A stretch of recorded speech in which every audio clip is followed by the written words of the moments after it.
നിന്റെ അച്ഛൻ പറയുമ്പോ ഞങ്ങൾ ഊതാളെ സാധനം വെച്ചോണ്ടിരിക്കാം പൂജിപ്പിക്കാൻ വേണ്ടിട്ട്.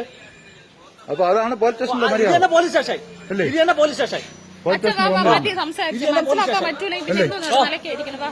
ഒരു പോലീസ് സ്റ്റേഷനിൽ നമ്മളൊരു പരാതിയും കൊണ്ട് വന്നതിന് ഇങ്ങനെയാണ് വരുന്നവരെ സംസാരിക്കുന്നത്. മനസ്സില്ല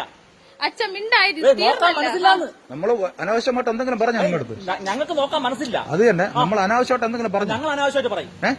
അപ്പൊ നിങ്ങൾക്ക് അനാവശ്യമായിട്ട് വരുന്നവരെ പറയാം. അത് പോലീസുകാരനാണ് ഞങ്ങൾ പറയും. അല്ലേ? ഇതാണല്ലോ ഇവിടെ കേൾക്കാറ്. എന്തായാലും പോലീസ് സ്റ്റേഷൻ നെയ്യാടാൻ മാത്രമല്ലല്ലോ, ഇതിന്റെ കൂടിയ പോലീസ് സ്റ്റേഷൻ നിയമങ്ങളൊക്കെ ഉണ്ടല്ലോ അല്ലേ? അപ്പൊ പോലീസ് സ്റ്റേഷനിൽ പരാതിയും കൊണ്ടുവന്ന ഇതാണ് അല്ലേ? നമ്മളെ ഭീഷണിപ്പെടുത്തി വിടുക, പഠിക്കാൻ വരിക. ഞാൻ വെറുതെ നമ്മളൊരു കാര്യം സംസാരിച്ചാൽ ഞാൻ വെള്ളം അടിച്ചിട്ടാണ് വന്നത്, അങ്ങനെയും പറയും, ഇങ്ങനെ സംസാരിക്കും അല്ലേ? പറയും, അങ്ങനെയും പറയും. കൊള്ളാം എന്തായാലും കേട്ടോ. നമ്മളെ എന്റെ പിള്ളേരുടെ തന്ത എന്നെ വീട് കയറി അടിക്കാൻ ഒരുത്തം വന്ന് വീട്ടിൽ വന്ന് ബെല്ല് വിളിച്ച് എന്നെ കുത്തി കയറുമെന്ന് പറഞ്ഞ് അടിക്കാൻ വന്ന് ബെല്ല് വിളിച്ച കാര്യം സ്റ്റേഷനിൽ വിളിച്ച് പറഞ്ഞിട്ട് ഇവിടുന്ന് ഒരാൾ അന്വേഷിക്കാൻ വന്നു.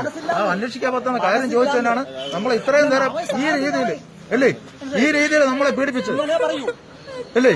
ഇങ്ങനെ പറയൂ കേട്ടോ, ഇങ്ങനെ പറ്റൂ.